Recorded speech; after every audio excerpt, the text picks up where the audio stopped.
মেদানগুৰি বিহু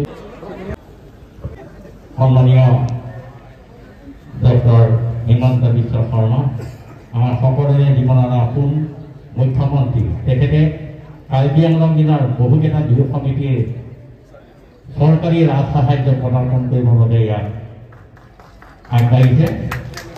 ইয়াৰ লগতে আমাৰ প্ৰথমতে আমাৰ কেন্দ্ৰীয় বিহু সমিতি কেন্দ্ৰীয় বিহু সমিতিৰ সভাপতি শ্ৰীযুত দেৱেন কাকতি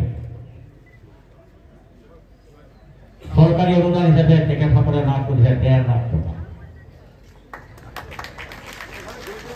ইয়াৰ পাছতে অংকুৰ বিহু উৎসৱ উদযাপন সমিতি কেন্দ্ৰীয় বিহু সমিতি হৈ মাননীয় মুখ্যমন্ত্ৰী ডাঙৰীয়াক এটি জাতি এখন ফুলাম গামোচা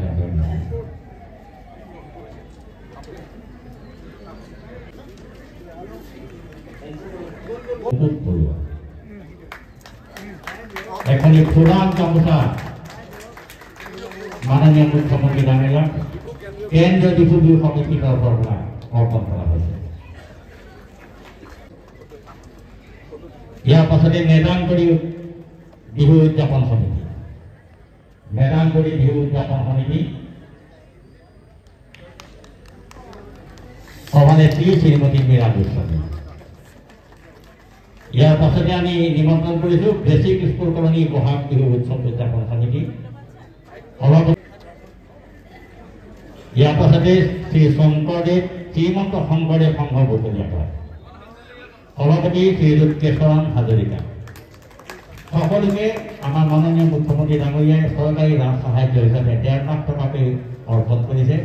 আমি তেখেতে আজি আমাৰ মাজত উপস্থিত থকা কাৰ্বি আংলং স্বায়ত্তশাসিত পৰিষদৰ মুখ্য কাৰ্যবাহী সদস্য তুলিৰাম ৰন্ধা ডাঙৰীয়া, সাংসদ অমৰজিৎ কিছু ডাঙৰীয়া, সন্মানীয় বিধায়ক বিদ্যা সিং ইংলেক ডাঙৰীয়া, দৰ্শী ৰন্ধা ডাঙৰীয়া, আমাৰ উপাধ্যক্ষ ডক্টৰ নোমল মমিন ডাঙৰীয়া, সূৰ্য ৰংফাৰ ডাঙৰীয়া, মধুৰাম লেকটেৰা ধন্যবাদ জনাইছোঁ আৰু আমাৰ সকলোকে পুনৰ এবাৰ ধন্যবাদ জনাইছোঁ।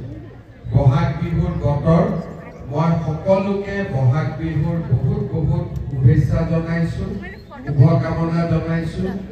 মাধৱ বৰা ডাঙৰীয়াই মোক জনাইছে যে ইয়াতে আপোনালোকে ভূপেন হাজৰিকা মঞ্চ এখন নিৰ্মাণ কৰিব বিচাৰে।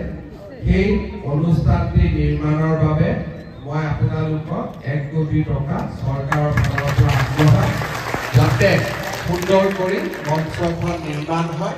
পুনৰ এবাৰ আপোনালোক সকলোকে বহাগ বিহুৰ বহুত বহুত প্ৰণাম আৰু সেৱা আগবঢ়াই আৰু মোতকৈ সৰুসকলক শুভেচ্ছা আগবঢ়াই মই মোৰ বক্তব্যৰ সামৰণি মাৰিছোঁ। ধন্যবাদ। জয় হিন্দ, বন্দে মাতৰম।